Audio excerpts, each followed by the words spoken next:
Assalamu alaikum wa rahmatullahi wa barakatuh. We are continuing with our tafsir of Surah Yasin, and we are coming to the end of the surah. Nahmaduhu wa nusalli ala rasulihil kareem, amma ba'd. These ayats that I'm about to recite to you, they were revealed in regard to someone who rejected the resurrection. So Allah Ta'ala revealed these ayats. Let me just read the ayats to you. Allah Ta'ala says, أَوَلَمْ يَرَ الْإِنسَانُ أَنَّا خَلَقْنَاهُ مِنْ نُطْفَةٍ فَإِذَا هُوَ خَصِيمٌ مُبِينٌ وَضَرَبَ لَنَا مَثَلًا وَنَسِيَ خَلْقَهُ قال من يحيي العظام وهي رميم قل يحيي الذي أنشأها أول مرة وهو بكل خلق عليم. So there are another 4 ayats after this that was revealed in regard to this incident, but today I will just confine myself to the tafsir of the first 3 of these 7 ayats. Let me do the translation quickly. Allah Ta'ala says, and does man not see that we have created him from a drop, meaning from a drop of sperm? And lo and behold, now he is an open disputer. وَضَرَبَ لَنَا مَثَلًا وَنَسِيَ خَلْقَهُ. And he has cited, an example or parable to us, while he has forgotten his creation, how he has been created. قال من يحيي العظام وهي رميم. He says that who can give life to bones, when they are dried out and they are rotting? So Allah Ta'ala gives the answer, Qul, say, O Muhammad, yuhyiha alladhi ansha'aha awwala marra, that the one who created it on the first occasion will give it life again. And he is aware of every creation. That's basically a little translation of these 3 ayats. So, it is said that Ubay ibn Khalaf was a staunch enemy of Islam, was a mushrik of Makkah, and we know that the mushrikeen of Makkah did not believe in the resurrection. So he came with some decaying bones, dried decaying bones to the Nabi sallallahu alayhi wasallam, and he said, "O Muhammad, do you maintain that Allah Ta'ala is going to give life to these bones? While they are decayed and they are dried out and decaying." So our Nabi sallallahu alayhi wasallam said, yes, Allah Ta'ala is going to resurrect you and He is going to put you in the fire of Jahannam. Meaning, because there is definitely going to be a resurrection. Allah Ta'ala is going to, resurrect man and give man life again.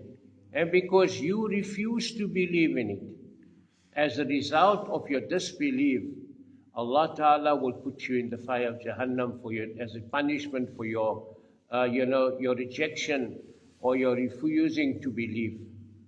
And some say, Sa'id ibn Musayyib narrated that Ibn Abbas radiallahu ta'ala anhu says that this ayat was revealed in regard to us, Ibn Wahil.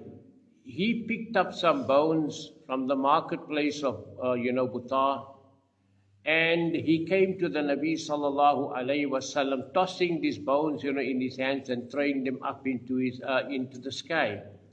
And he said to the Nabi sallallahu alayhi wasallam, are you saying that Allah Ta'ala is going to give life to these bones again?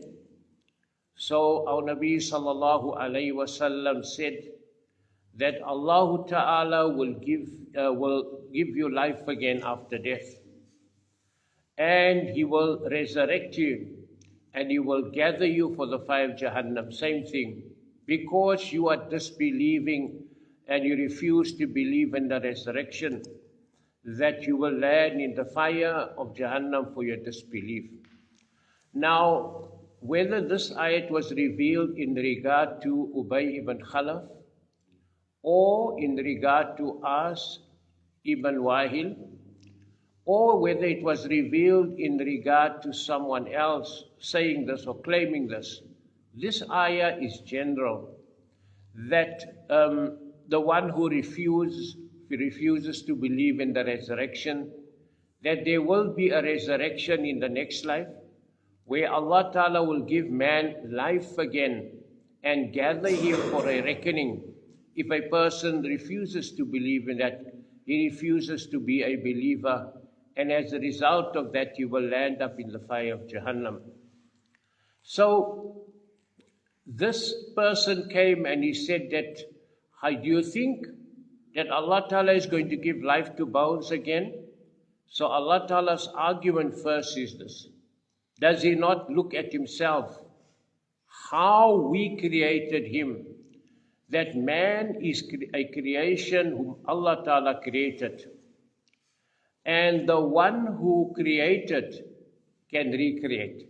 If Allah Ta'ala could create a man from a drop of sperm, then to remake him after all the parts of his body, physical body, are disintegrated and scattered in the swale of the earth, Allah Ta'ala is able to gather all those parts and remake man and resurrect him and give him life on the day of Qiyamah. فَإِذَا هُوَ خَصِيمٌ مُبِينٌ. Allah Ta'ala says now He's arguing and disputing that where can Allah Ta'ala give life to him. He forgets. Allah Ta'ala says, وَضَرَبَ لَنَا مَثَلًا وَنَسِيَ خَلْقَهُ. Now He excites a parable, an example, that how can life be given to dry bones?